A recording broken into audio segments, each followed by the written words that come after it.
pretende que los datos que que aparezcan en esta presentación, ustedes se lo sepan de memoria, sino que el único objetivo es que ustedes conozcan estos accidentes para que entiendan el por qué hay que tener una cultura de seguridad radiosanitaria acorde para trabajar con materiales radiactivos y radiación ionizante, porque de lo contrario se podrían producir accidentes tan graves como los que vamos a ver a continuación. Potenciales accidentes que puedan ocurrir en radioterapia, por ejemplo.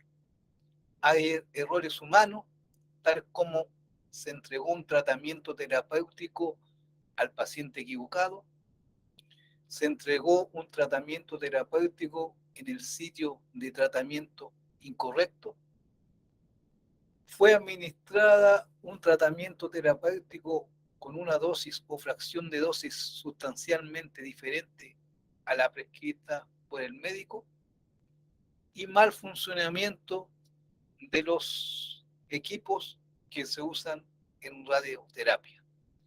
Todo lo que están viendo ustedes corresponde a análisis de accidentes que han ocurrido en estos largos tiempos de aplicaciones de la energía nuclear. Aquí vemos algunos accidentes documentados en radioterapia, por ejemplo en Estados Unidos, entre el año 74 y 76, hubieron 450 pacientes afectados y la causa probable fue un error de la gráfica de curva de decaimiento del cobalto 60. Estos pacientes eran irradiados con una bomba de cobalto 60, que actualmente se usan aceleradores lineales, y por mal cálculo del decaimiento de la fuente, obviamente se le entregó otra dosis que no correspondía a los pacientes. En el año 86 y 87, en Alemania, 86 pacientes afectados, error en la tabla de dosis que entregaba una bomba también de cobalto 60, lo que provocó sobredosis de los 86 pacientes afectados. En el Reino Unido, en 1988, 207 pacientes afectados, error de calibración dosimétrica del cobalto 60, 25% de sobredosis. Un comentario después del análisis de todos estos accidentes es que apareció la especialidad de física médica, que tiene como misión, tiene como objetivo disminuir la probabilidad que ocurran este tipo de errores. En España, en el año 90, 27 pacientes afectados, reparación incorrecta de un acelerador lineal, falla en la comunicación. En el Reino Unido, en 1982 a 1991, 1045 pacientes afectados, error en el uso del sistema de planificación, 5 a 30% de subdosis, o sea, se les dio menos dosis que la que necesitaba el tratamiento de los pacientes. Aquí vemos algunas consecuencias de efectos determinísticos graves, ¿cierto? El accidente puede resultar en una desviación de la dosis prevista y o distribución de la dosis. Si la dosis es demasiado baja, el impacto en la tasa de curación no es la correcta. Si la dosis es demasiado alta, puede haber un impacto y complicaciones tempranas o agudas, efecto determinístico, y si siguen siendo muy altas, puede haber complicaciones tardías y crónicas, o sea que van a acompañar siempre toda la vida del paciente. Ejemplos de accidente: incorrecto cálculo del tiempo de tratamiento. Las tablas de tiempo de tratamiento utilizadas clínicamente eran incorrectas. 13 pacientes a los que se les prescribieron tratamiento con cobalto 60 recibieron una dosis entre un 15 a un 40% inferiores a las previstas. Esto fue mediante un uso de una bomba de cuarto 60, como la que vemos en la figura, y que se usa para el tratamiento de tumores cancerígenos. Factores que contribuyeron a este error: falta de procedimiento y documentación, se aceptaron tablas incorrectas para su uso, disposiciones de seguridad insuficientes, lo que se llama el concepto de defensa en profundidad.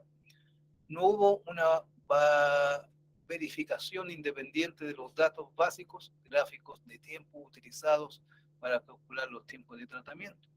No hubo una verificación independiente de los tiempos de tratamiento, cálculos para pacientes individuales. Acción correctiva que se usó en este accidente: una nueva política del departamento requería una verificación por parte de una persona independiente de los tiempos de tratamiento diarios para cada paciente.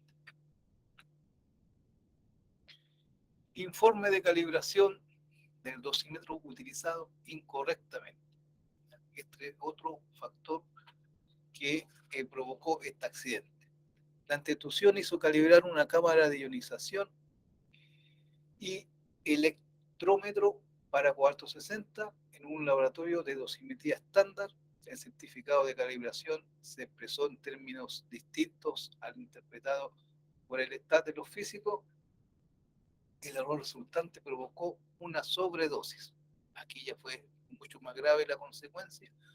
Hubo una sobredosis de los pacientes, aproximadamente entre un 11% durante al menos un año de aplicación de esta técnica a diferentes pacientes. Evento iniciador: uso incorrecto de un certificado de calibración. Factores contribuyentes: educación, formación o experiencia insuficiente. El físico no pareció comprender el certificado de calibración. Hay que saber, hay que tener conocimiento necesario para interpretar en forma correcta los datos que da un certificado. Disposiciones de seguridad insuficientes: no hubo calibración de las independiente por otro físico. Muchas veces el ente regulador, por lo menos acá en la institución, hay un inspector que tiene un máster en física médica, y él, cuando hace las inspecciones, muchas veces verifica o caracteriza el haz de irradiación de los dispositivos que se utilizan en las diferentes clínicas y hospitales, justamente como que se muestra en esta lámina. Abandono de un equipo con fuente de cesio 137. Esto ocurrió aproximadamente en el año 1986, en una localidad, en una ciudad brasilera, Goiânia. El Instituto de Radioterapia se trasladó a un nuevo local, dejando atrás la unidad de teleterapia de cesio 137 sin notificar a la autoridad otorgante. 2 personas entraron al edificio y retiraron el equipo con la fuente y el cabezal e intentaron desmantelar el conjunto para poder vender las cosas como chatarra, y se rompió la cápsula de la fuente. O sea, la fuente que era sellada pasó a ser una fuente abierta, se rompió en forma de profeso. Debido a que la fuente reactiva estaba en forma de cloruro de cesio, era una sal que es muy soluble y se dispersa fácilmente, hubo una contaminación considerable del medio ambiente y provocó la irradiación externa y contaminación interna de varias personas. Esto ocurrió en el año 86 en la ciudad de Goiânia, en Brasil, y la remediación de esta situación salió tan caro como Chernobyl, porque prácticamente se contaminó la ciudad completa de Goiânia. ¿Qué es lo que se debió hacer? En principio, si la fuente no se preveía uso de esa fuente, como ustedes aprendieron en la clase anterior, no hay que dejar el material abandonado, sino que gestionarlo adecuadamente como desecho radiactivo y se hubieran evitado todos estos problemas. Evento iniciador: la máquina abandonada fue robada y desmantelada, la cápsula de la fuente estaba rota. Factores contribuyentes: incumplimiento de la normativa, no hubo un desmantelamiento seguro, formal y completo de la instalación. Por eso yo les comentaba en la clase anterior que para evitar este problema, en una clínica que quedaba cerca de la Plaza Italia, de la Plaza Baquedano, la institución decidió incautar ese material y traerlo acá a la planta de tratamiento de desechos radiactivos. La unidad de teleterapia, que ya no se usa, fue abandonada y desprotegida. O sea, aquí se incumplió con lo que con la responsabilidad del explotador, de la seguridad de la instalación, tanto seguridad tecnológica como seguridad física. Es un tema que no se alcanza a ver en este curso porque este curso es básico, pero cualquier instalación tiene que tener sistemas de seguridad física para impedir que ocurran cosas como esta y que se haga mal uso del material radiactivo y o nuclear. La fuente no fue reconocida por el público en general como peligrosa, no tenía ni idea. La forma química de la fuente facilitó la propagación de la contaminación.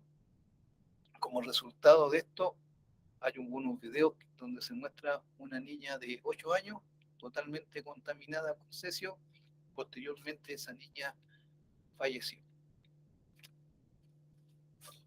Potenciales accidentes en medicina nuclear: radiofármaco incorrecto, paciente incorrecto, ruta de administración incorrecta, actividad incorrecta. Consecuencias: exposición no justificada, primer principio de la protección radiológica, aumento de riesgo de radiación, diagnóstico retrasado, aumento en los costos, aumento en la cantidad de trabajo, reducción de la confianza en el servicio de medicina nuclear. Ejemplos de accidente: error en la administración de la impresión, paciente incorrecto. A una paciente de 87 años le fue suministrada una dosis terapéutica de yodo 231, con la esperanza de aliviar su patología. Aproximadamente a las 34 horas después de haber recibido la dosis, el paciente tuvo un paro cardíaco y falleció. 16 miembros del personal intentaron reanimarlo en la habitación del paciente, por lo tanto esas personas también fueron expuestas a las radiaciones ionizantes. Sangre y orina contaminada fueron derramadas y no se hizo ningún estudio de la ropa de las personas presentes. Evento iniciador: falla después de la terapia de yodo. Error contribuyente: no se disponía de procedimientos para situaciones de emergencia involucrados con radionuclido. Tampoco se disponía de instrumentos de monitoreo y equipos de descontaminación. No se habían realizado ejercicios o simulaciones en caso de emergencia. A modo de anécdota, les contaré que hace como 3 años atrás, al igual que ahora, yo me encontraba con el teléfono de emergencia y me llamó una enfermera de un hospital. Por razones obvias no voy a dar el nombre del hospital ni dónde está ubicado, y esta persona era una enfermera que no trabajaba en los servicios de medicina nuclear ni en los servicios de radioterapia. Sin embargo, la dejaron a cargo de pacientes que le habían suministrado yodo 131, y una de las pacientes tuvo un problema y vomitó, contaminando el sector donde ella estaba. Y esta persona lo único que intentó hacer es que aparecía el número del oficial de protección radiológica en alerta de la institución, y para mala suerte mía, yo respondí el llamado. Tendría que haberse quedado una enfermera o personal especializado en este tipo de aplicaciones de medicina nuclear. No pueden dejar a cargo a personas que no han sido capacitadas en esta área. Eso es importante. Afortunadamente no pasó a mayores esta situación, pero obviamente como yo recibí el llamado, lo derivé a mis superiores y el ente regulador que somos nosotros partió el otro día a fiscalizar el hospital y tuvo que aplicar algunas sanciones. Seguimos con los ejemplos de accidente: error en la administración a paciente incorrecto. Una dosis terapéutica de yodo 131 fue dada al paciente incorrecto, al paciente A en lugar del paciente B. El paciente A tenía que recibir tecnesio 99 metastable por un estudio óseo. El paciente A fue informado inmediatamente del error y su estómago fue lavado, recuperando aproximadamente un tercio de la actividad de yodo 131 que no tendría por qué haber recibido. Se le dio al paciente gotas de perclorato y de Lugol para liberar cualquier yodo 131 atrapado en la tiroides y para bloquear más incorporaciones. Error en la administración resultó en una dosis absorbida en tiroides al paciente de aproximadamente 8 Gray, dosis no justificada. Evento inicial: un paciente respondió al nombre de otro paciente, no se verificó obviamente la identidad real del paciente que debió haber sido llamado. Factor contribuyente: no se siguieron los protocolos del hospital para la identificación del paciente. Otro ejemplo de error en la administración: radiofármaco incorrecto. El tecnólogo inyectó a un paciente con lo que creía era un radiofármaco usado para los estudios óseos. Varias horas después se le realizó la adquisición al paciente. No había evidencia de incorporaciones en los huesos. En cambio, el paciente presentaba haber sido inyectado con un radiofármaco usado para imágenes de cerebro y riñón. Evento inicial: radiofármaco incorrecto. Factor contribuyente: etiquetado indebido del radiofármaco. Error en la administración: mujer embarazada. Una paciente de 43 años estaba programada para una gamagrama de tiroides. La paciente llamó en la mañana al departamento y le dijo al tecnólogo que se estaba tratando de quedar embarazada, pero que hasta el momento no había evidencia de que ello hubiera ocurrido. El tecnólogo malinterpretó a la paciente y le persuadió de hacer el examen. Más tarde se descubrió que el paciente estaba en la primera etapa de embarazo y sufrió un aborto espontáneo. Evento iniciador: examen de una mujer embarazada. Contribuyente: falla en la comunicación, no funcionan normas locales.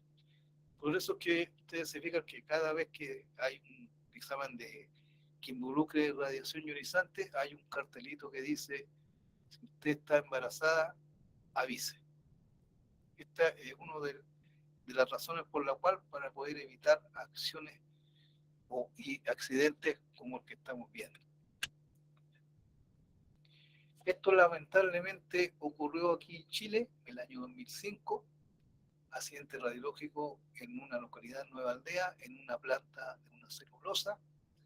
Había una empresa que estaba realizando trabajos de gammagrafía industrial en las tuberías de la celulosa.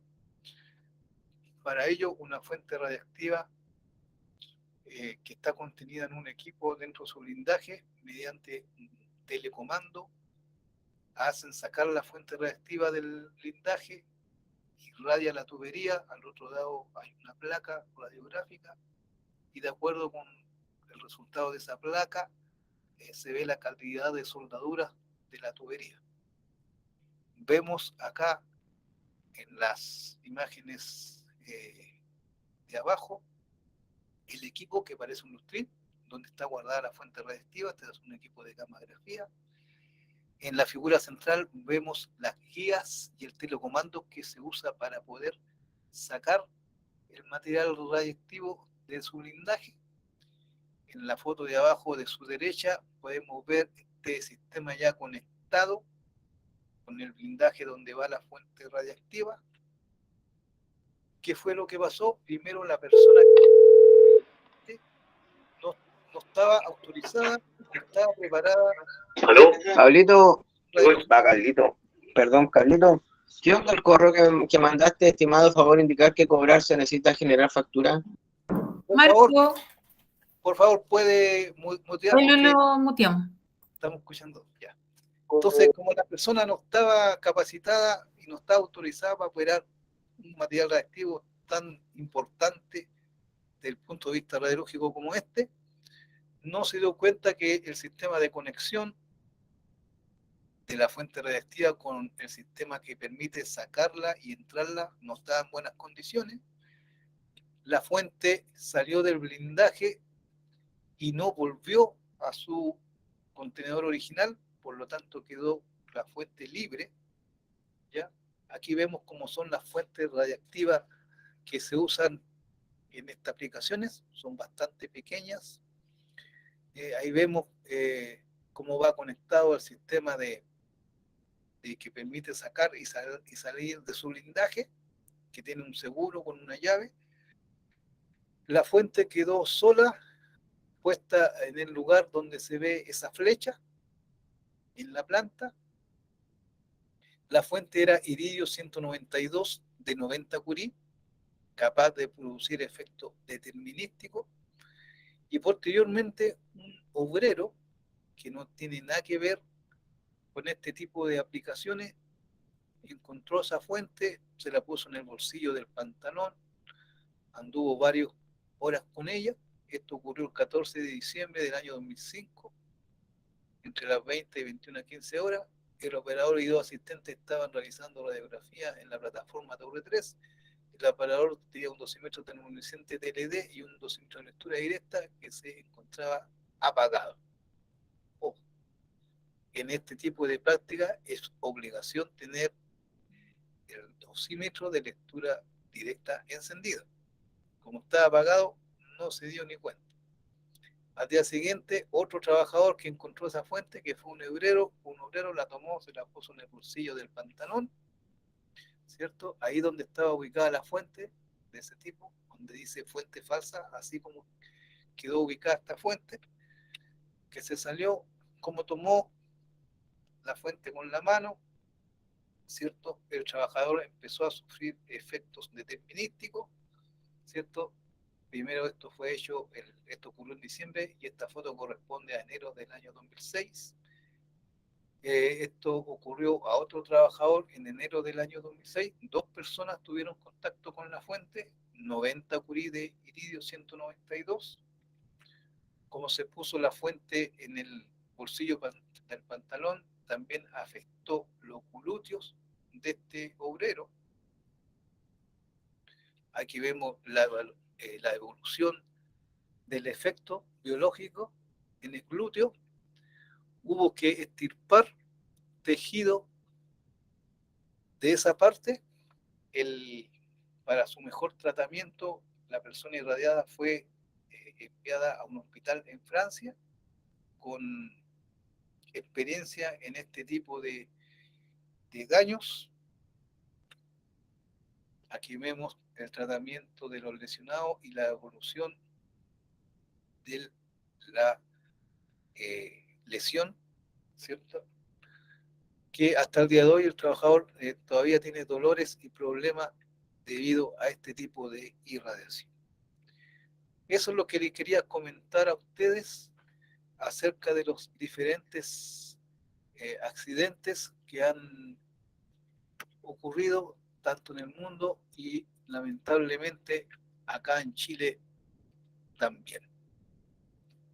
¿Algún comentario al respecto? Ustedes ya pueden darse cuenta de lo importante de lo que es la capacitación y lo importante que es estar siempre presente de las normas y las condiciones de seguridad en que ustedes deben operar cualquier instalación que involucra trabajo con radiaciones ionizante. Y la finalidad de este curso es que ustedes adquieran esa cultura de seguridad y no ocurra cosas como ocurren generalmente acá en la institución también. Ah, yo no sabía, nadie me dijo nada. Esa no es la idea. La idea es que ustedes salgan a trabajar con radiaciones ionizantes y no salgan a irradiarse ni a contaminarse, tanto ustedes como sus compañeros y el público en general. Don Juan Carlos. Don Ulises, mire, sí, nosotros tenemos que montar más o menos como unas 6 fuentes ¿Ya? de cesio. Desconozco la actividad, pero ¿Ya? no creo que menos de 50. Ya. También un analizador de De partículas que 50 funciona milicurí. también con radiación ionizante. Entonces, Ya. el obrero puede tomar digamos, con su cuerpo la fuente esa, porque hay que ajustarla, hacer una cosa fina ahí. Si bien es cierto, pesan como 70 kilos, Ya, más a o ver. menos la información Ya. que Ya, nos correcto. dio el vendor. Correcto. En este caso, claro, son alemanes, son Endress+Hausen. Correcto. Ellos pueden, Claro, digamos, Endress+Hausen, que es una de los fabricantes de estos tipos de equipos que pueden tomar con sus manos esta fuente. se puede tomar con las manos. Ya, le explico. Este material, esta fuente reactiva viene dentro de unos Gauger o su blindaje, ¿cierto? Y tienen un cháter que permite que la fuente irradie o esté en posición de reposo. Eso es lo que tiene que tener este tipo de material. Cuando ustedes adquirieron esta fuente, tienen que tener toda la documentación de esa fuente, donde salen las características, actividad, isótopo, forma química del isótopo y su correspondiente certificado que garantice que el material está en forma especial.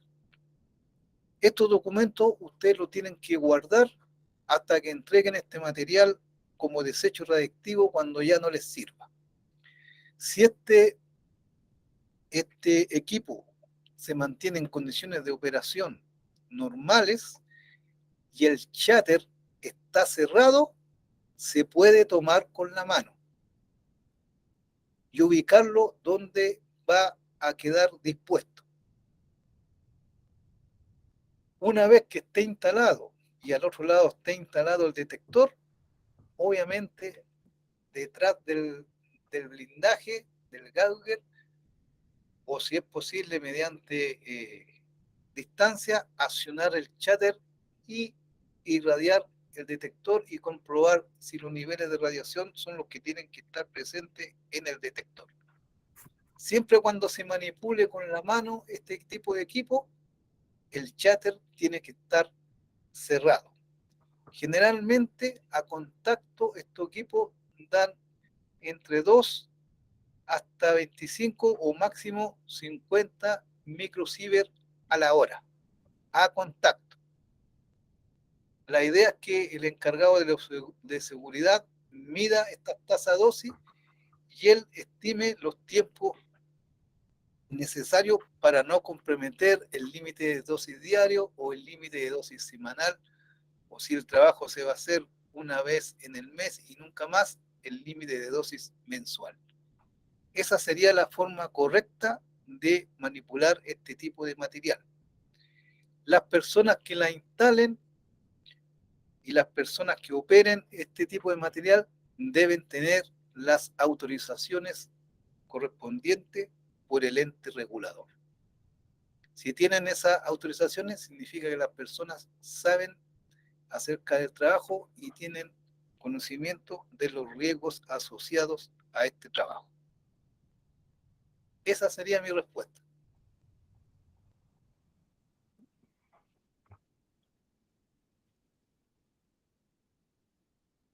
Muchas gracias, quedó clarísimo. ¿Alguna otra consulta? Gracias. Ya, ok. ¿Alguna otra consulta que quieran hacer? Pasamos entonces al resumen, señorita Francis.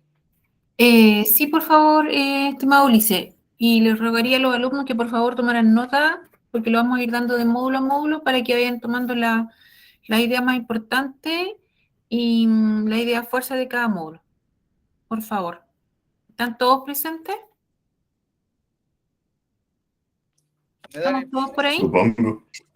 Sí, Sí, presente. sí, presente. Sí, por aquí presente. Sí, presente. Sí. Presente por aquí. Ya, eso es lo Presente. importante. Escuchar todas las clases, haber estado presente, es lo más fundamental. Ya pues, estimado Ulises, Ya. comencemos con el repaso. Partamos con el resumen de este curso. La primera clase que vieron, bueno, primero fue una introducción al curso, que la hizo don Alejandro Fuentes, y la primera clase que tuvieron fue física nuclear. En esta clase se les enseñó, en primer lugar, qué es lo que son las radiaciones ionizantes, qué características tienen y cómo interactúan con la materia. Donde aprendimos que existen diferentes tipos de radiación ionizante, algunas son corpusculares, o sea que tienen carga y masa, como las emisiones alfa, las emisiones beta, los neutrones, los protones. Y otras son de tipo electromagnético, como la radiación gamma y los rayos X. Aprendimos que al interactuar con la materia, la radiación de tipo electromagnético lo hace a través de tres fenómenos: efecto fotoeléctrico, efecto Compton y formación de pares.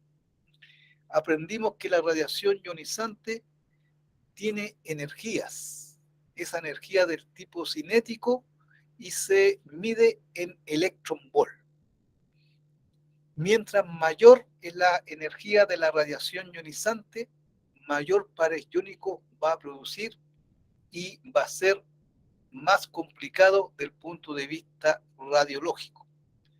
También aprendimos que las radiaciones corpusculares, como la alfa y la beta, tienen muy poco alcance en aire, por lo tanto no tienen gran penetración y necesitan elementos de bajo Z para poder blindarlas. Sin embargo, la radiación electromagnética, como la gamma o la X, sí tienen gran poder de penetración y necesita elementos de alto Z para poder blindarlas. Generalmente, con las radiaciones de tipo corpuscular, el riesgo principal es de contaminación más que irradiación, y con las electromagnéticas el riesgo principal puede estar asociado a los dos, ya sea contaminación o irradiación. ¿Alguna consulta sobre este módulo?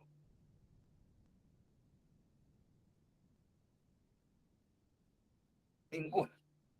Pasamos a magnitudes y unidades. Aquí ustedes aprendieron cómo caracterizar las radiaciones ionizantes que vimos en la clase de física nuclear. Aprendieron el concepto de actividad, que es el número de desintegraciones que ocurre en un átomo inestable. El átomo va muriendo y este concepto de actividad va midiendo cómo va muriendo este átomo. Las unidades que se utilizan para medir actividad son el Curie o el Becquerel. Actualmente la que es aceptada internacionalmente es el Becquerel. La equivalencia entre Curie y Becquerel es que un Curie es igual a 3,7 por 10 elevado a 10 Becquerel, y lleva el nombre de Curie en honor a Madame Curie, que logró aislar un gramo de radio puro y este gramo tenía 3,7 por 10 elevado a 10 desintegraciones por segundo. Cuando estas desintegraciones emiten radiación ionizante y esta radiación ionizante interactúa con nuestro cuerpo o con los seres vivos, va a depositar energía en la materia con la cual interactúa. ¿Cómo se mide esta energía? Ahí aparece el concepto de dosis absorbida, que es la cantidad de energía impartida en el material o en nuestro cuerpo, y se mide en Gray. Un Gray es igual a un joule de energía partido por kilogramo de peso del material que se está irradiando. Entonces, si a nosotros se nos dice que hemos recibido un Gray de dosis, solamente nos dice la cantidad de dosis impartida en nuestro cuerpo. Para poder evaluar el daño que se pueda producir, aparece el otro concepto que es dosis equivalente.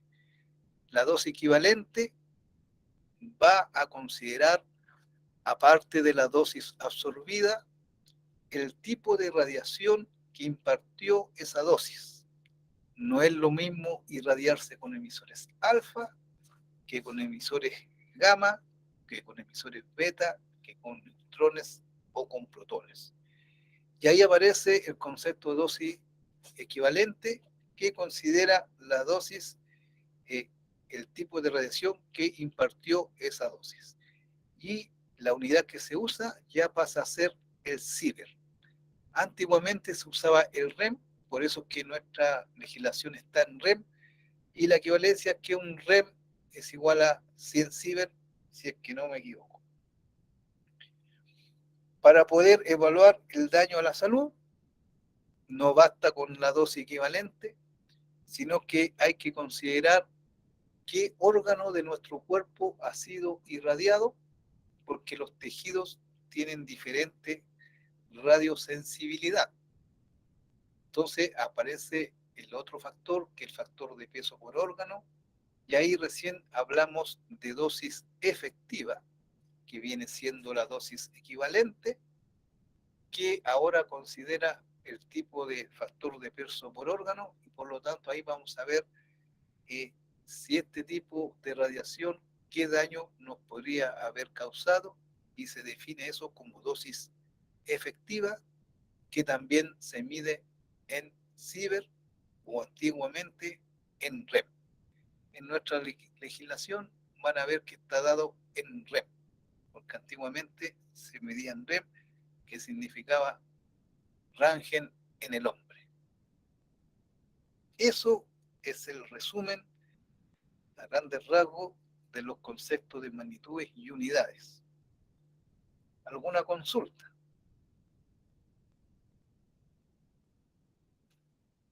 Bueno, seguimos entonces. Después aparece la clase de orígenes de las radiaciones, donde ustedes aprendieron que las radiaciones ionizantes siempre han estado, están y seguirán estando presentes en nuestro sistema solar, porque vienen de origen cósmico, de origen solar y de origen de nuestro propio planeta.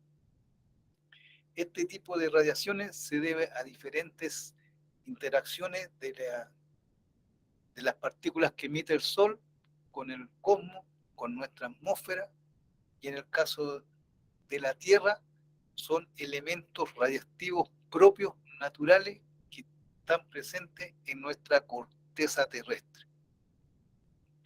Lo importante de esto es tener caracterizado las diferentes dosis debido a radiación natural, y que estas dosis no son consideradas dañinas para nuestro organismo, porque desde que llegamos a este mundo estamos expuestos a estas dosis y nuestro organismo está, por decirlo así, capacitado para poder resistir estas dosis.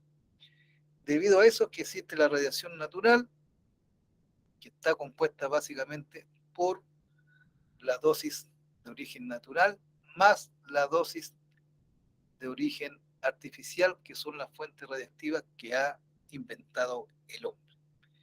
De hecho, antes del 6 de agosto de 1945, cuando fue lanzada la primera bomba atómica, el cesio-137 no aparecía en las dosis, en los estudios de dosis naturales. Ahora sí quedó apareciendo desde esa fecha y para siempre en nuestro planeta. Eso con respecto a orígenes de las radiaciones. ¿Consultas? Ninguno. Después vemos a efectos biológicos. ¿Qué pasa cuando la radiación ionizante interactúa con la célula? Va a variar el comportamiento de la célula dependiendo de los componentes de las células que ha sido afectado. Esto tiene diferentes factores que contribuyen a ello, como si la célula está en proceso de mitosis o meiosis, la cantidad de agua que contiene la célula y qué componente ha sido irradiado, donde el componente principal es la macromolécula del ADN, que contiene toda nuestra información genética. Por lo tanto, cuando la radiación ionizante rompe la cadena del ADN, esta célula puede empezar a comportarse en forma distinta y dependiendo de cómo sea ese comportamiento, va a producir o podría producir algún tipo de cáncer. Ese es el riesgo principal biológico al trabajar con radiaciones ionizantes. Esto se ve reflejado en forma general en dos tipos de efectos. Por un lado, el efecto determinístico, donde hay un umbral de dosis. Ese umbral es de un Gray. Si trabajamos con radiación electromagnética, vendría siendo un Siever. Sobre ese umbral ya van a haber efectos determinísticos, van a haber síntomas, y sobre ese umbral se considera lo que se nombra como, o es definido como el síndrome de irradiación aguda, que dependiendo de las dosis que se reciba, son las consecuencias que van a ir apareciendo. Bajo este umbral de dosis están los efectos probabilísticos o estocásticos.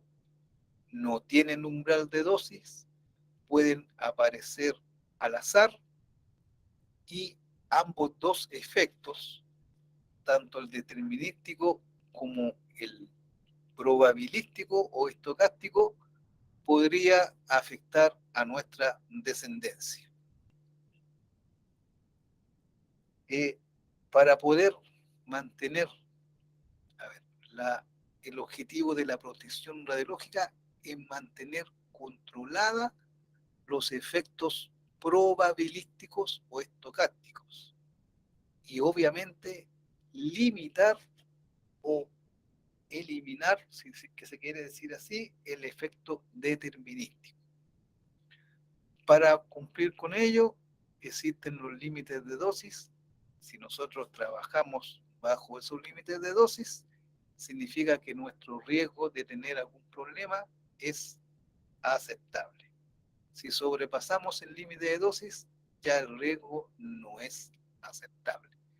Ese concepto lo tienen que tener claro durante toda su vida laboral con radiaciones ionizantes. ¿Consultas? Ninguna. Don Ulises, después tienen la clase, tuvieron la clase como... de sistema. ¿Sí? El umbral significa que sobre ese límite de dosis van a aparecer los efectos determinísticos. Algunos pueden ser no visibles, pero sí pueden ser detectados mediante exámenes clínicos, pero sí son considerados efectos determinísticos. No sé si esa era la consulta. Sí, correcto. Bueno, ¿esa era la consulta? Ya, correcto. Después vamos a ver un valor, la ¿cierto? clase que se llama Sistemas de Protección Radiológica. El valor del umbral de Además, dosis el es valor un Gray. el umbral del valor tal vez. ¿Perdón?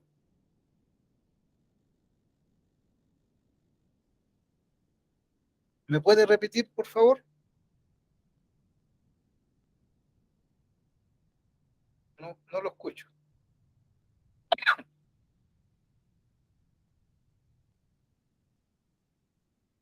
Bueno, vamos a seguir avanzando. Después ustedes tuvieron la clase de sistemas de protección radiológica. Como hemos visto en las clases anteriores, que la radiación ionizante es dañina, excepto la radiación natural. Para poder trabajar con radiación ionizante es necesario tener un sistema de protección radiológica, donde básicamente este sistema se va a basar en 3 principios fundamentales. Primero, justificación de la práctica o intervención. Significa que al trabajar con radiaciones ionizantes, el beneficio que vamos a recibir va a ser mucho mayor que el daño que nos pueda causar la radiación ionizante. Ese es el principio de justificación. Segundo principio, optimización de las dosis. Tratar de bajar siempre las dosis al nivel máximo que sea razonablemente alcanzable. Es el denominado criterio ALARA. Eso significa el segundo principio de optimización.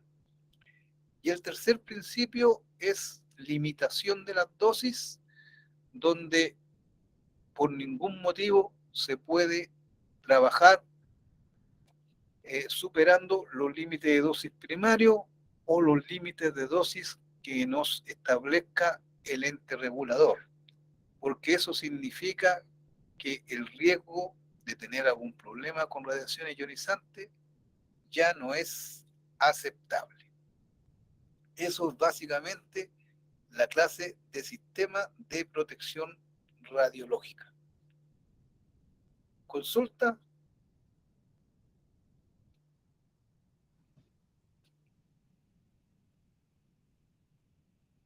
Ya. Después tuvieron la clase de detección de las radiaciones ionizantes, donde aprendieron cómo funciona un detector, cuántos tipos de detectores existen, cuáles son sus ventajas, cuáles son sus desventajas, cuál detector sirve para medir dosis, tasa de dosis o exposición, cuál detector sirve para medir contaminación.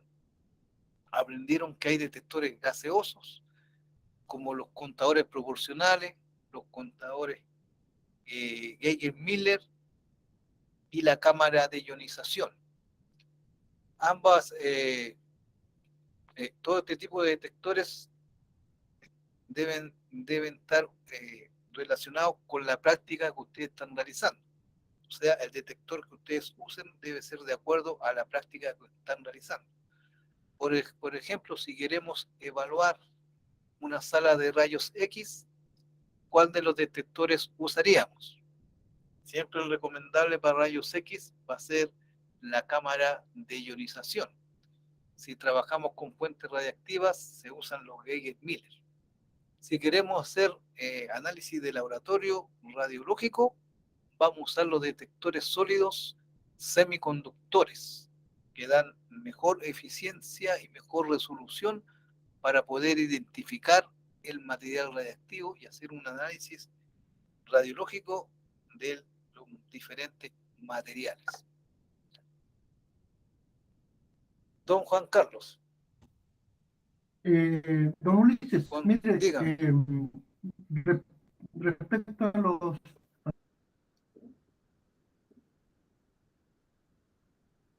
medidores de radiación, por ejemplo, vuelvo, digamos, lo digo porque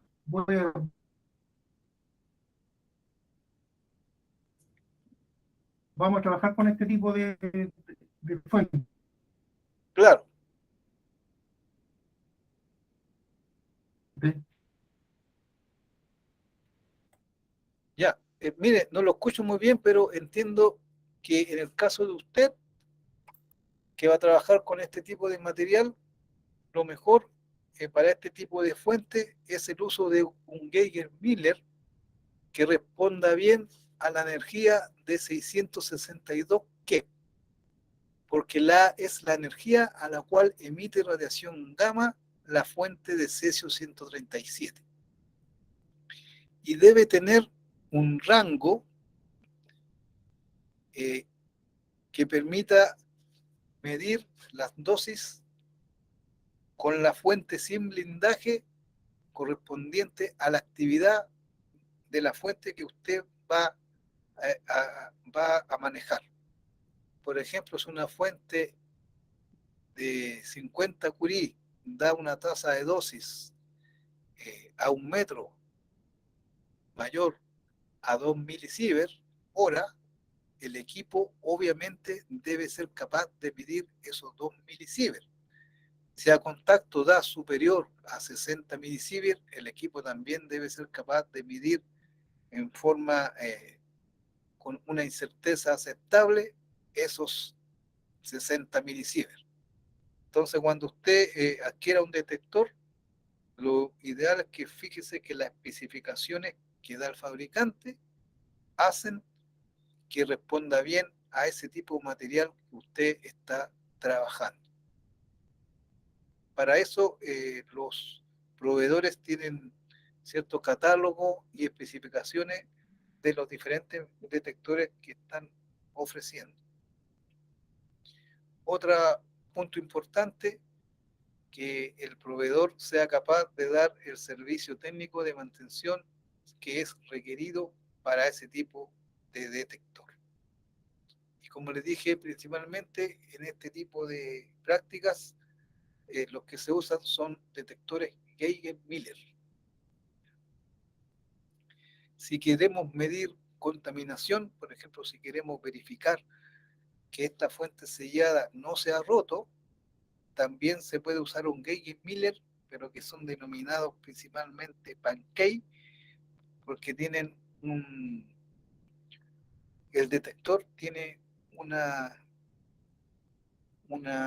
tela que se llama Mylar, que permite que entren las partículas alfa, beta, gamma, y uno pueda, mediante test de Frotis, ese es otro concepto que se maneja en curso más avanzado, pero mediante test de Frotis uno puede evaluar si la fuente radiactiva en operación ha mantenido o no ha mantenido su integridad, y se puede medir con un Geiger-Miller de tipo Pancake.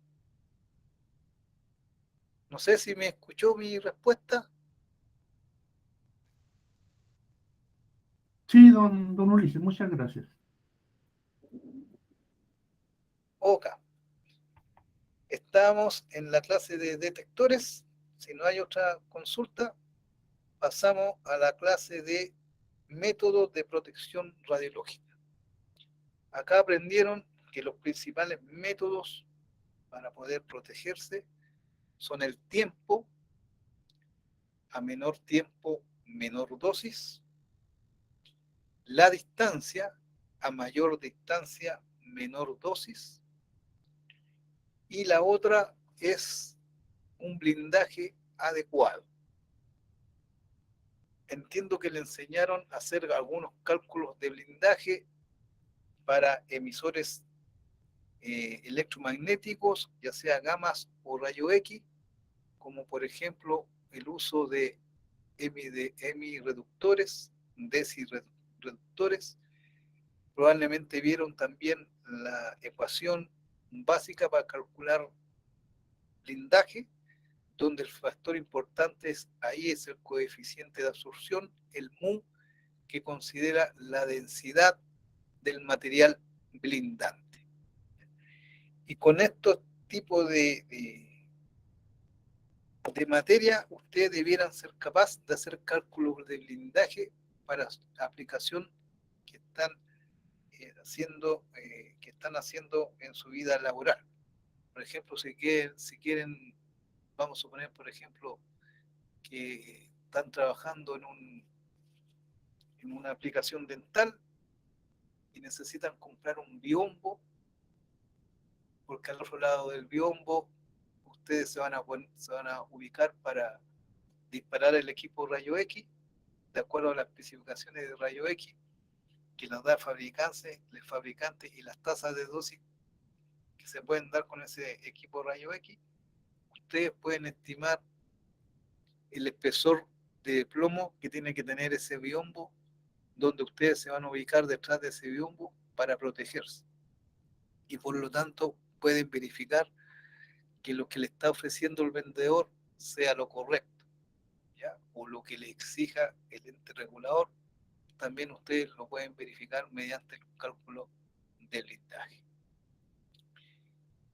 No sé si hay alguna duda con respecto a los métodos, porque aquí después viene la clase de ejercicio, donde principalmente o por lo menos cuando esto se hacía en forma presencial, las dudas eran cómo resolver los ejercicios.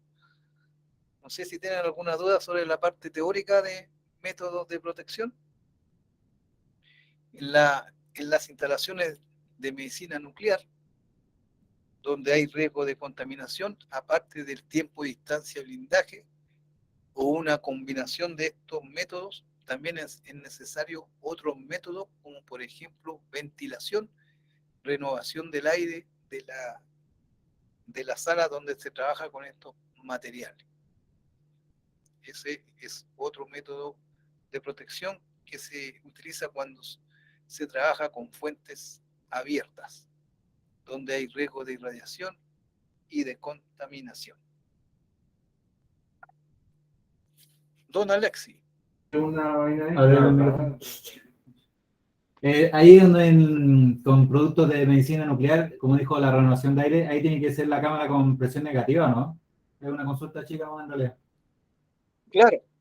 Claro. Debe tener presión negativa. Primero, la cámara donde está contenido el material reactivo. De tal manera que si pasa algo, todo quede contenido hacia adentro de esa cámara y no salga hacia donde están los operadores. Pero donde están los operadores también debiera haber una renovación de aire para poder asegurar que siempre no van a inhalar material reactivo que pueda salir al medio ambiente fuera de la cámara. O sea, tanto la cámara como el lugar donde se ubica el operador debieran tener sistemas de ventilación y ambos debieran trabajar en depresión.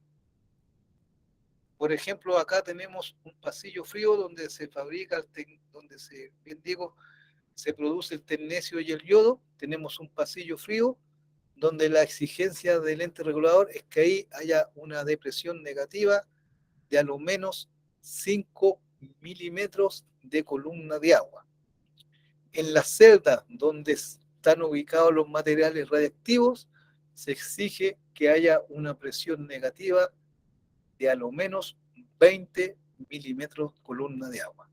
Entonces, ambas cosas deben estar en presión negativa.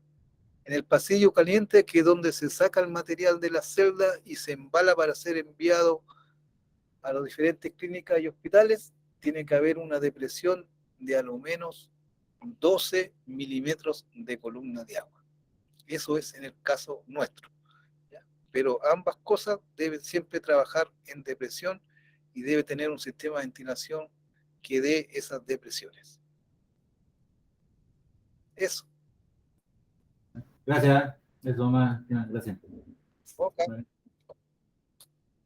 Bueno, después tuvieron la clase de rayos X, los ejercicios, lo vamos a pasar que son ejercicios, donde aprendieron cómo funciona un tubo de rayos X, qué significa el amperaje y el comando de voltaje del tubo de rayos X.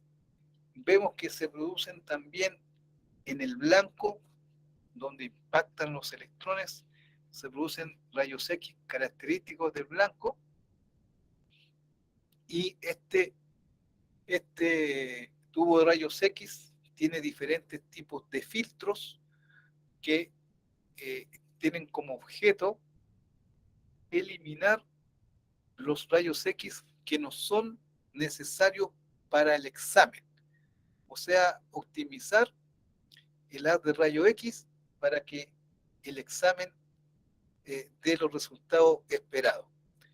No se confundan, en el caso de los filtros de rayos X, no tienen como objeto proteger al operador, sino optimizar el haz de rayos X para el resultado del examen.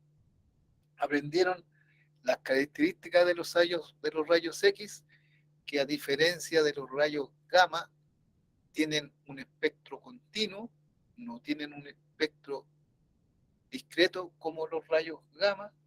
El rayo X se produce en la nube electrónica del átomo y el rayo gamma se produce en el núcleo del átomo. Eso, bueno, obviamente tuvieron que ver qué pasa cuando se aumenta el amperaje, la tasa de dosis aumenta en forma lineal.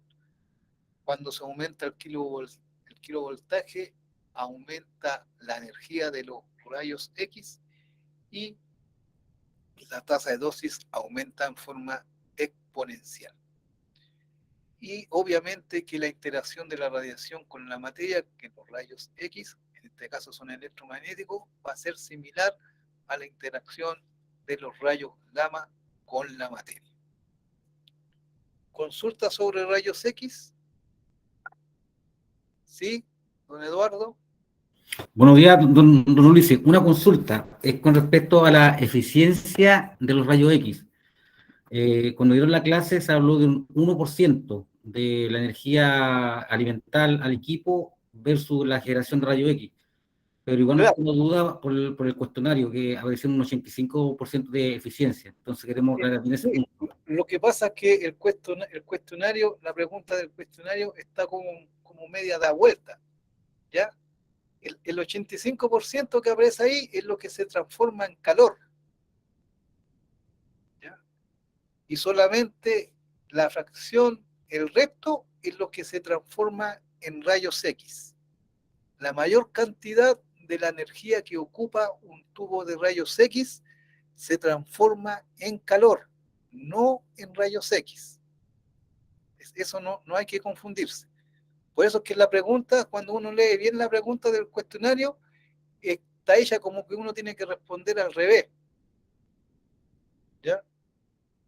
Pero lo que tiene que tener claro, que solamente el 1% de la energía que es entregada al tubo de rayo X se transforma en rayos X y el resto es puro calor.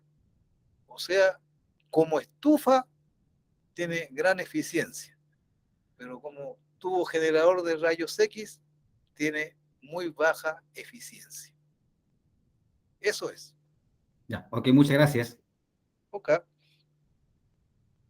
Bueno, después tuvieron la clase de protección radiológica operacional, donde acá aprendieron que deben mantenerse ciertos controles en las zonas donde se trabaja con radiación ionizante.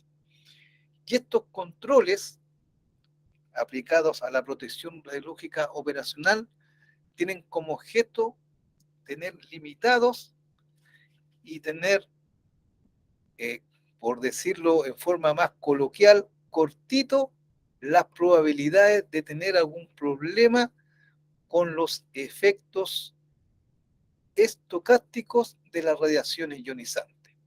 ¿Y cómo se hace eso? Donde se trabaja con material radiactivo y se puedan superar más de 3 veces los límites de dosis, esa zona tiene que definirse como zona controlada. ¿Qué significa? Que el acceso de las personas es controlado, que tiene que tener sistema de protección física, que no cualquiera persona ingrese a ella. Dentro de esta zona se deben adoptar conductas tanto para ingresar, como para permanecer, como para salir de esta zona controlada.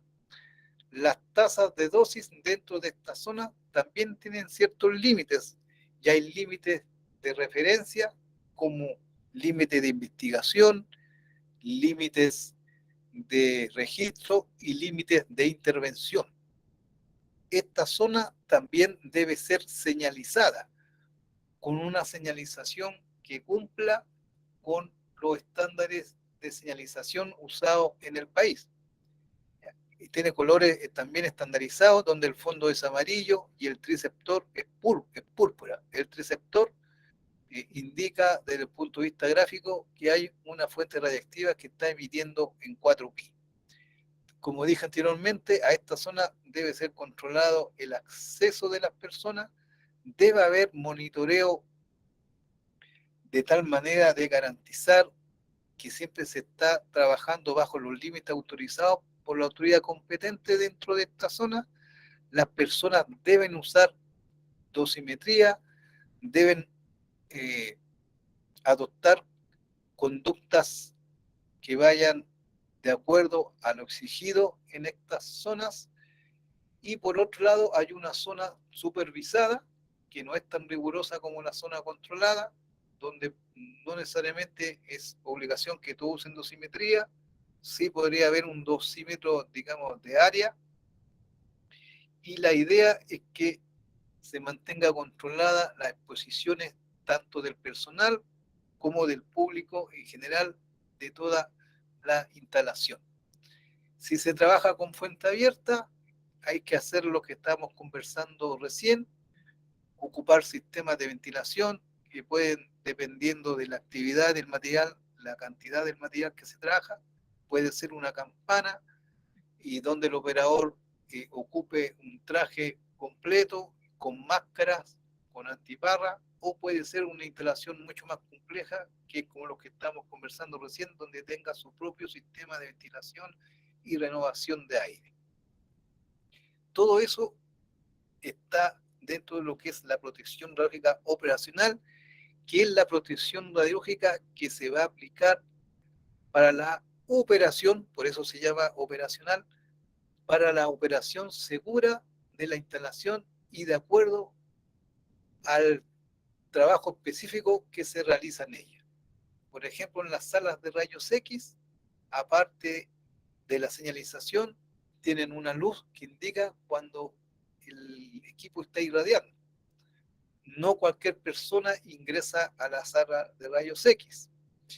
El operador usa un delantal, usa dosimetría y si es necesario usa elementos de blindaje como una pechera, por ejemplo. Eso en el caso de los rayos X. Y obviamente hay un control de las personas que ingresan y salen de esta zona. Y la idea, como dije anteriormente, es mantener a raya los límites de dosis para mantener cortito los posibles efectos estocásticos o probabilísticos. Consulta sobre protección radiológica operacional.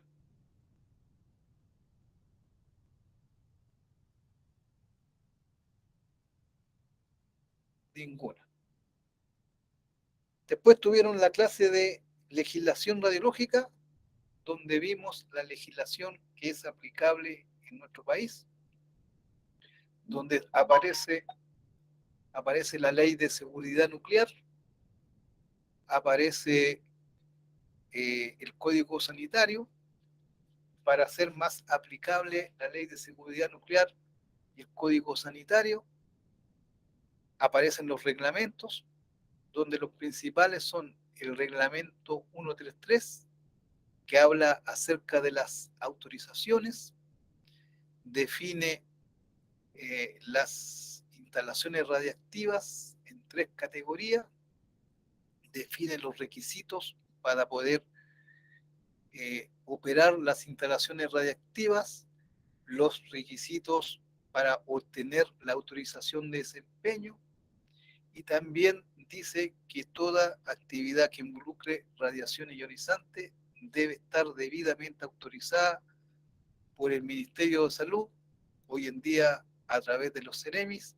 Cuando hablo de cualquier actividad, significa operación de instalaciones radiactivas, transferencia de materiales radiactivos, importación de material radiactivo, exportación de material radiactivo, y debe estar autorizada también la gestión de desechos radiactivos. Por otro lado, aparece el Decreto Supremo número 3, que es el decreto de protección radiológica, donde aparecen los límites primarios, tanto para el profesionalmente expuesto, para el público en general. Estos límites aparecen definidos tanto a cuerpo entero, como a extremidades, como a cristalino. También dice el límite de dosis a las cuales pueden recibir las operadoras en edad de procrear.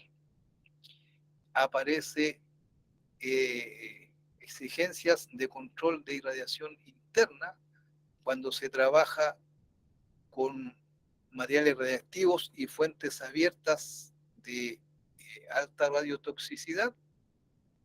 Define que el ente referente en dosimetría es el Instituto de Salud Pública, y algo que también dice este reglamento, que todos los elementos de protección personal que se deban usar para el trabajo de radiación ionizante los debe proporcionar el empleador. Esos básicamente los dos reglamentos principales que tienen que conocer ustedes dentro de la legislación nacional. Hay otros reglamentos como protección física, que eso no se ve en este curso, y después está el reglamento de transporte de materiales peligrosos, que lo vimos en la clase específica de transporte. ¿Consultas sobre legislación? No hay. Seguimos. Después tuvieron la clase de aspectos de dosimetría con don Ricardo Videla, donde vieron qué es lo que es la dosimetría, cuál es el objetivo de la dosimetría, cuántos tipos de dosímetros existen. Aquí también tienen que tener claro que dentro de lo que es detectores, la dosimetría está considerado como un detector retardado. Vieron seguramente las ventajas y desventajas de los diferentes tipos de dosímetros, de tal manera que, de acuerdo con lo que ustedes aprendieron en esta clase, usen una dosimetría de acuerdo a la práctica que ustedes están realizando. Vieron dosimetría de película, dosimetría TLD, y seguramente vieron algo de dosimetría OSL. ¿Consulta sobre dosimetría? Don Eduardo. Don Luis, una consulta. ¿El informe dosimétrico entrega la dosis efectiva de la persona? El informe dosimétrico hay que considerarlo como la dosis efectiva. Ya. Cuando uno trabaja con fuentes abiertas, debe tener dos informes dosimétricos. Uno, el informe debido a dosis por irradiación externa, y otro informe debido a dosis por irradiación interna. La suma de las dos dosis no debe superar los límites de dosis, ya sea primario o lo establecido por el ente regulador. Ok, muy agradecido. Don Juan Carlos. Don Ulises, respecto al, existen, las clases que tuvimos, existe el pasillo, que es el dosímetro normal que se pone en el techo, que está Ya. compuesto Ese de está, diferentes ese está considerado como, materiales y el como, activo. Ahora, como el activo, dosímetro, como ¿dónde se detector usa? retardado. Ya, el activo usted se Ya, refiere perfecto. a la dosimetría de lectura ¿Y el directa, activo? ¿cierto? Hay un activo. Ya. No, es que básicamente hay Sí, dos sí. tipos de detectores de dosimetría. El dosímetro común que se usa, que se considera detector retardado porque después de un proceso entrega la información, ¿cierto? No la entrega inmediatamente. Cierto. Y por otro lado está el dosímetro de lectura directa, que generalmente es un Geiger-Miller, que se va entregando en forma directa la dosis que va recibiendo la persona. Ese dosímetro de lectura directa está dentro de lo que vimos, lo que se vio en protección radiológica operacional, para mantener controlada las dosis que reciben los operadores. Pero desde el punto de vista legal, como informe dosimétrico, no es válido. ¿Ya?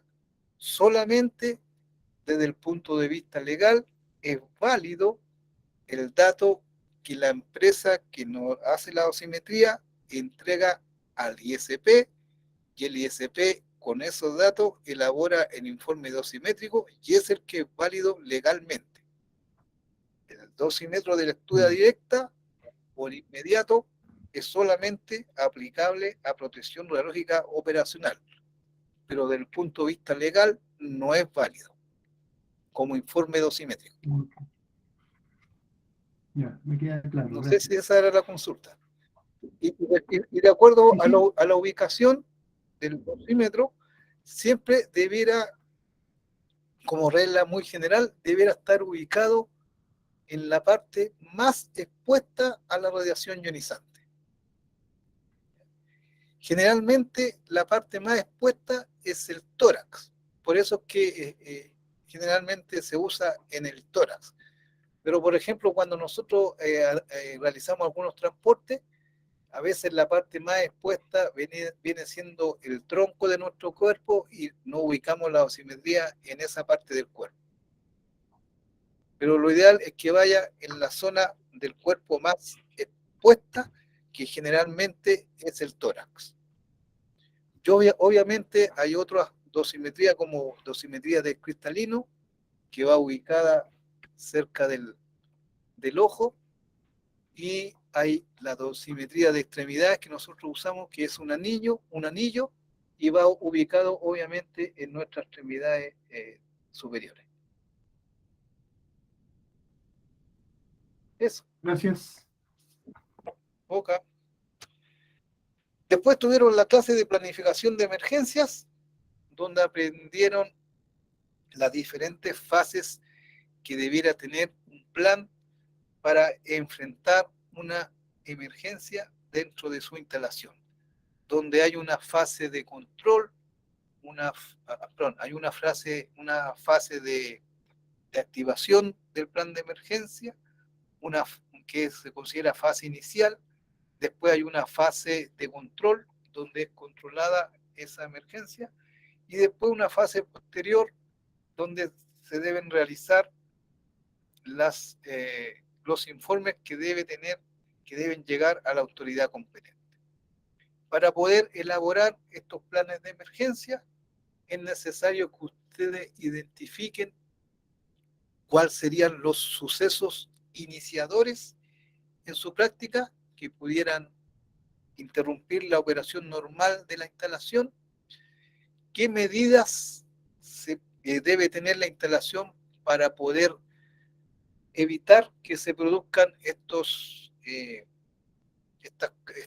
procesos o estos iniciadores de una emergencia. Generalmente las personas que trabajan en prevención de riesgo ocupan más esto, se hace una matriz de riesgo, indicando los sucesos iniciadores, las barreras, y con eso se llega a comprobar que la operación es segura o insegura. Debe tener la instalación una organización que responda a emergencias. Esta organización debe considerar cuál es el personal que va a actuar, especificar las tareas que va a realizar este personal. El personal podrá actuar solamente si la emergencia está considerada en los planes de la instalación. Si la emergencia no está considerada en esos planes, también se puede dar. Solamente hay que retirarse del lugar, planificar las operaciones para remediar la situación y solamente aplicar estas acciones cuando el ente regulador la autorice. No, nada se debe realizar si el ente regulador no ha autorizado si no le ha dado la luz verde a esa planificación. Si están comprometidas las vidas, siempre primero, en cualquier momento, tiempo o lugar, primero salvar la vida de las personas involucradas ante cualquier situación de emergencia. También aprendieron la diferencia entre incidente radiológico o accidente radiológico. Don Rodrigo, abandonó se aburrió y ya le dio hambre.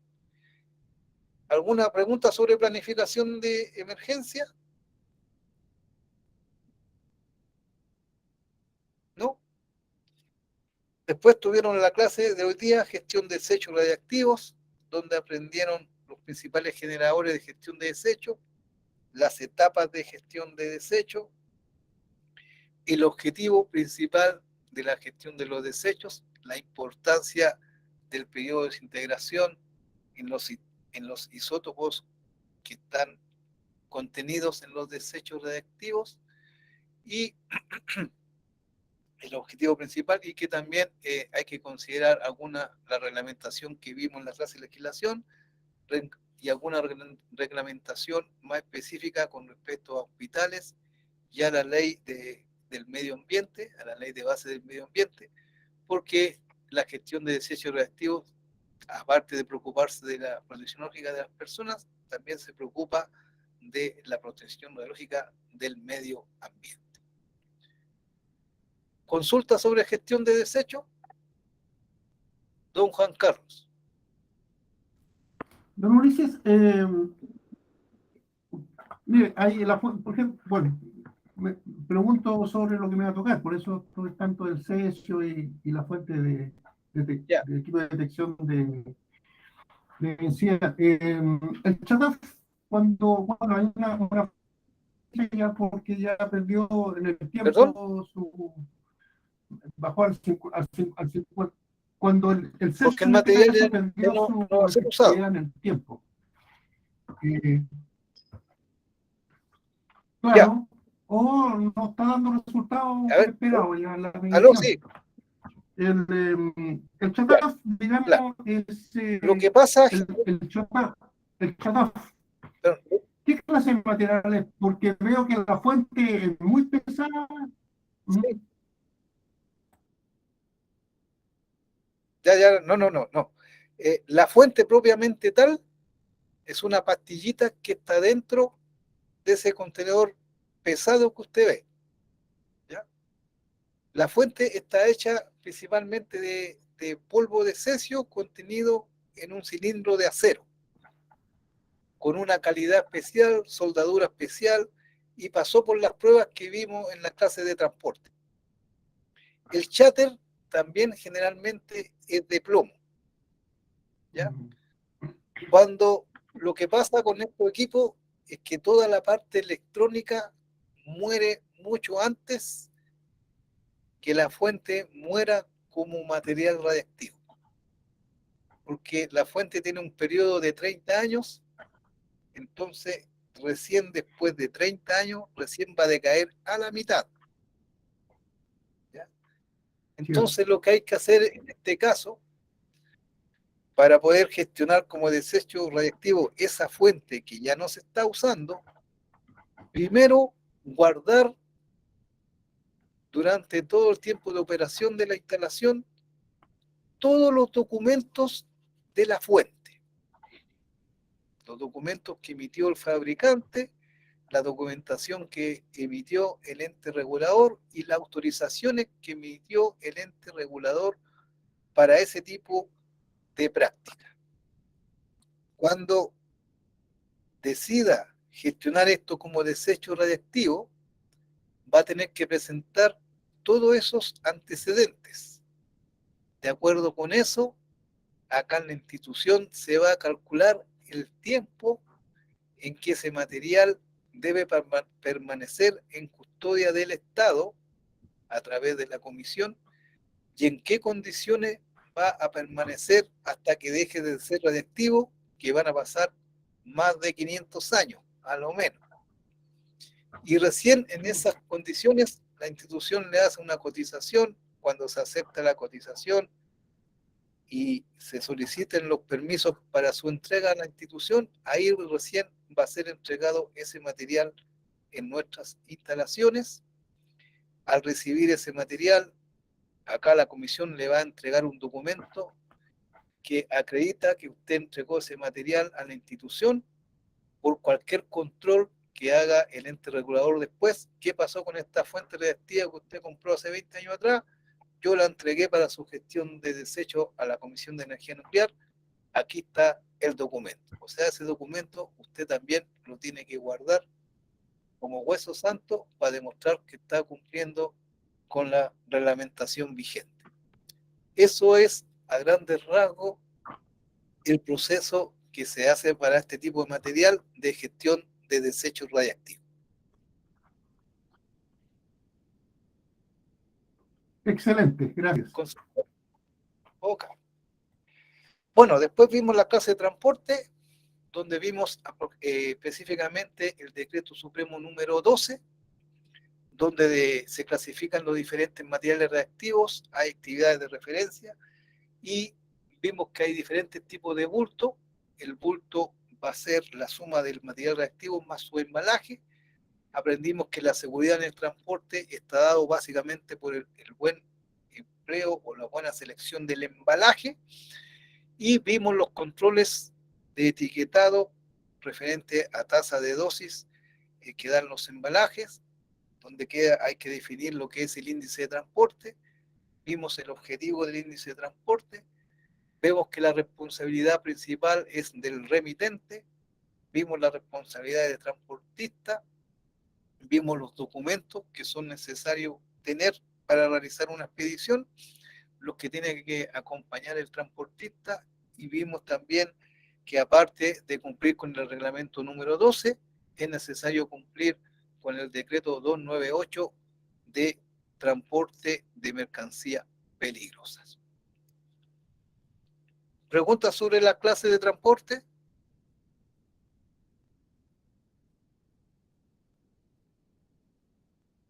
¿No? Bueno, y la última clase que tuvimos... Sí. Sí, respecto a una duda Lo respecto escucho. al transporte. Sí, en Chile existen transportistas especiales de transporte de sustancias radioactivas, o cualquiera puede ser un transportista.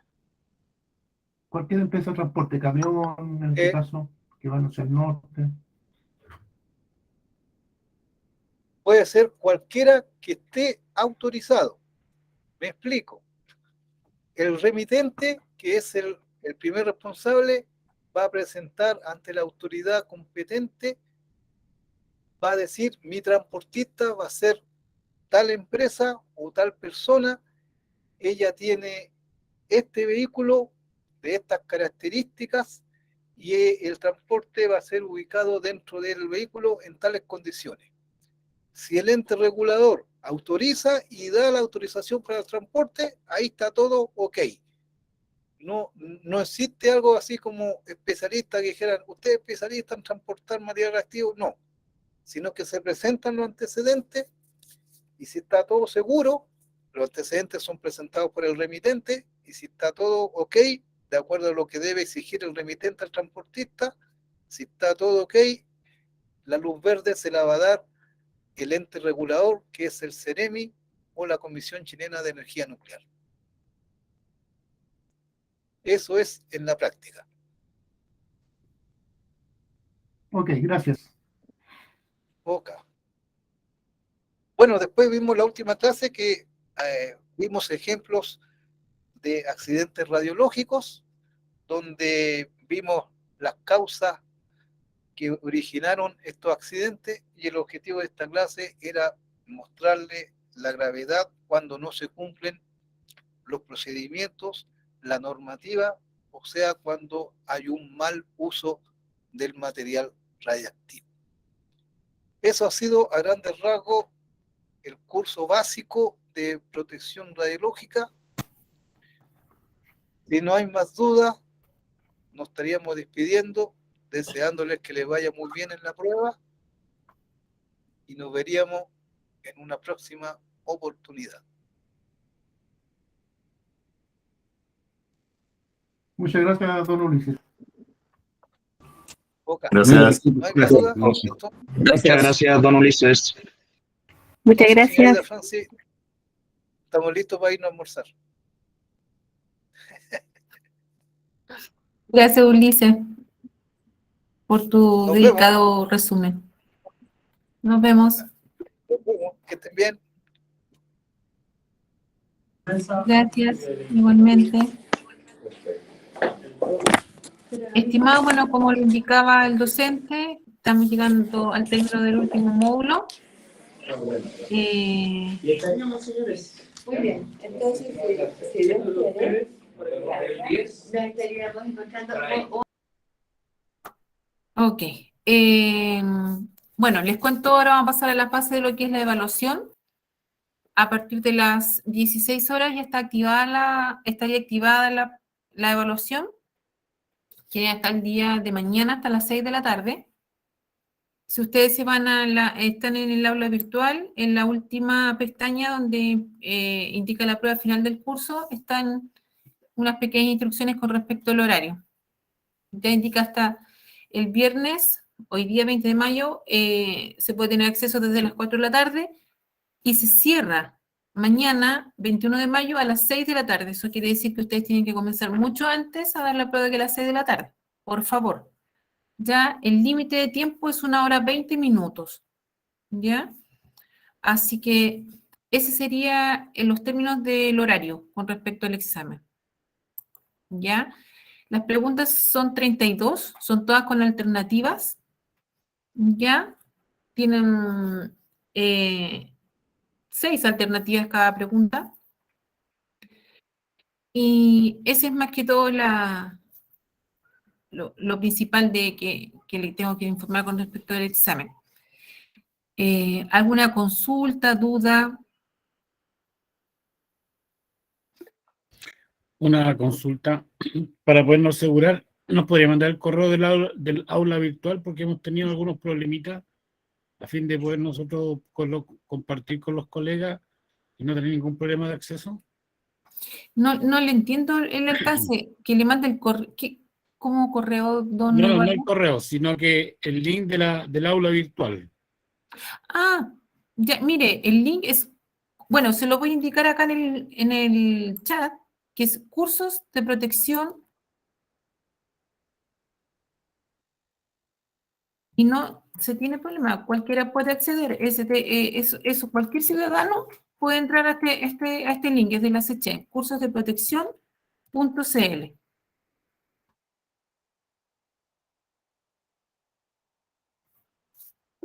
Y bueno, y si ya está entrando al aula virtual, ya está con el acceso, porque para no quedar con esa duda. Es así, si ha entrado al aula virtual, tiene acceso. ¿Ya? Los resultados estarían más o menos, después del día miércoles estarían enviando sus correos que informaron su puntaje y su nota obtenida. ¿Ya? Ahí se indica si está aprobado y con qué nota aprobó.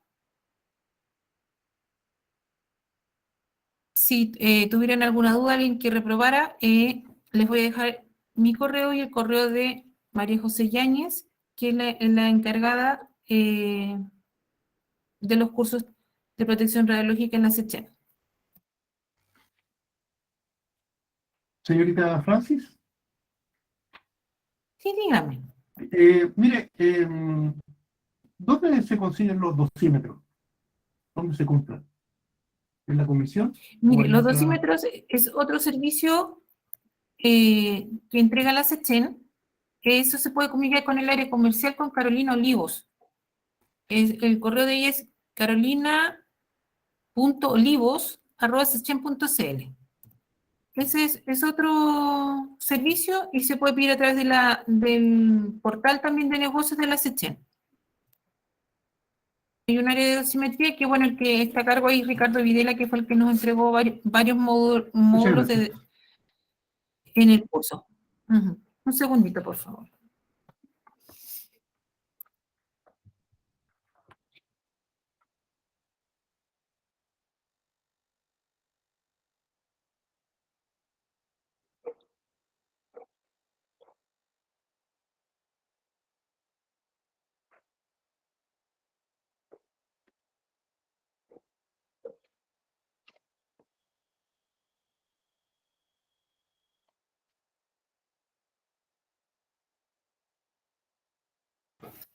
Entonces, con respecto, bueno, volviendo al tema del curso, perdón,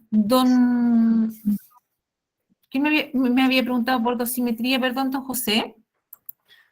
Disculpe, Carol, Francis. No, Don otra Juan persona, Carlos. Francis, otra persona estaba consultando y te está dando las indicaciones, pero se cortó. Ya, acá voy a dejar el correo de Carolina Olivos, que es del área comercial, donde pueden consultar con respecto al tema del servicio de dosímetro, de dosimetría personal. Ahí está el correo. Ya.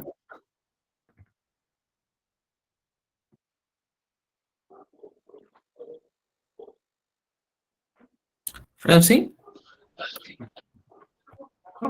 Francis, solo para... Sí, aquí estoy. Una consulta. Sí, una ¿Aló? consulta. Por ejemplo, si durante el desarrollo de la prueba se corta la señal, se corta la internet, mejor dicho, ¿se puede retomar donde uno quedó o la prueba queda automáticamente cerrada? Queda cerrada. Y ahí en ese caso, ¿cómo se tiene que proceder? Mira, ahí hay que ver qué situación pasó, chequear el detalle y tendríamos que verlo nuevamente personalmente, comunicarse conmigo, con María José, ¿Ya? y por correo informar la situación, en el horario que pasó y durante el corte. Ya, perfecto. Sí, por favor. Gracias. Consulta, Francis, una consulta. Don Eduardo, dígame. En caso de que se repruebe el curso, o sea, la prueba, ¿hay otra chance más o la única chance?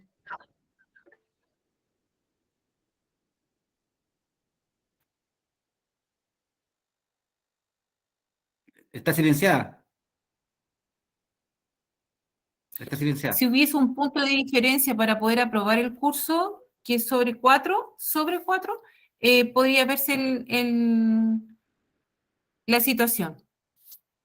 A veces se ha visto, pero tiene que ser muy, muy pronto, es decir, si le damos la información el día miércoles o antes que reprobó, debería ya casi el mismo día chequear con usted la situación y ver que hacer una evaluación oral, pero es súper puntual los casos que se han dado, es decir, que sea un punto de diferencia para llegar a la nota de aprobación. Ya. ¿Y la nota de aprobación es el 4 o el 5? Sobre 4. Sobre 4. Sobre 4. Ya, ok.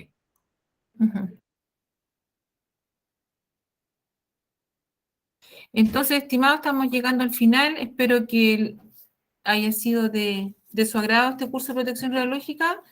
Estamos en el contacto. Cualquier información que ustedes necesiten con respecto a los módulos o más adelante alguna asesoría o alcance, perfectamente lo pueden hacer a través de mi correo o el correo de María José Yáñez. Consulta. Sí, don Roberto, dígame.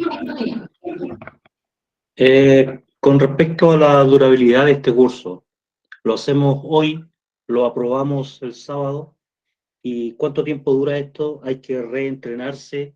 ¿Hay que reinducirse? ¿O solamente basta con el tema de los dosímetros? Mire, estima, con respecto al curso, este es un curso que se da se toma una sola vez en la vida.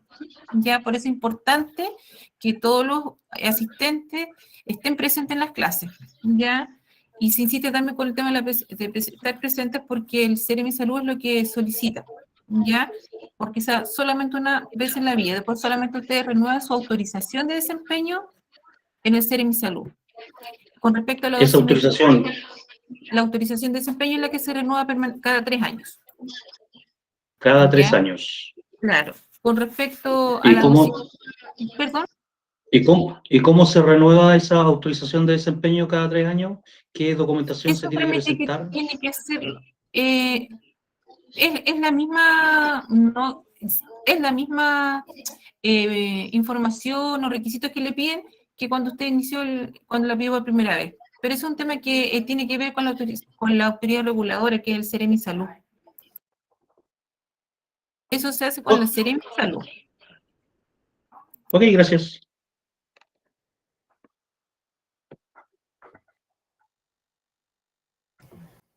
Don Hola. Juan Carlos. Ah, perdón. Francis, yo tengo ¿Sí? otra- ¿Puedo conversar? Sí, Gabriela, dígame. Ya. No, bueno, más que información sobre el curso, es para preguntarle si le puedo... Solo para confirmar, la prueba empieza a las 16 horas.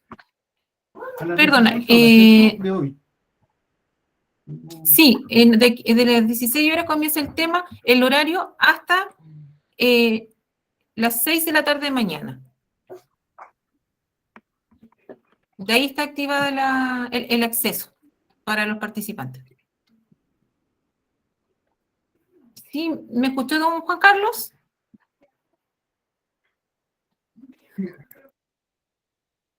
Ya, pues. Ok, con mi internet, pero otra consulta, ¿puede uno hacer una pausa en la prueba y volver a retomar? ¿O No, don son Juan los Carlos, 80 minutos no, don Juan Carlos, son continuos? 80 minutos que usted tiene disponible para dar la prueba. Son 80 minutos nada más.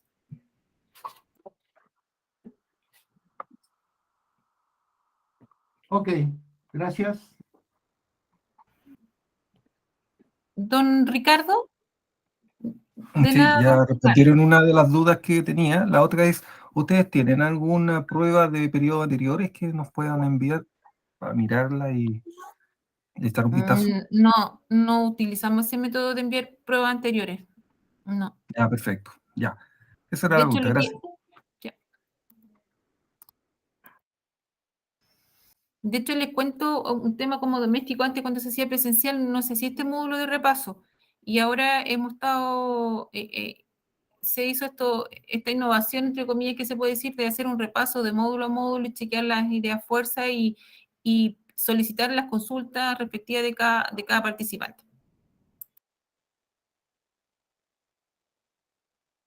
Don Alexis. Bueno, más que duda es...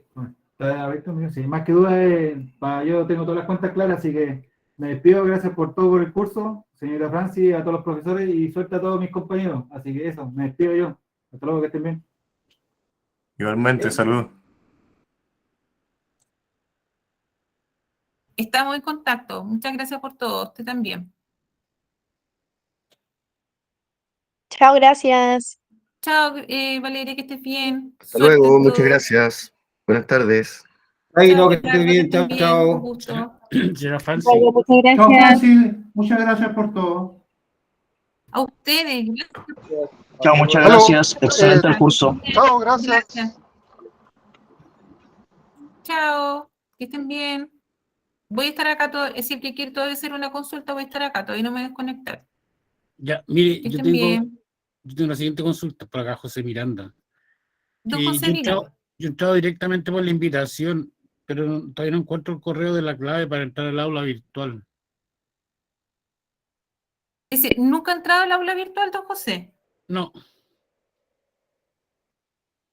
Don José, eso fue enviado el fin de semana pasado, el día domingo se envió el correo.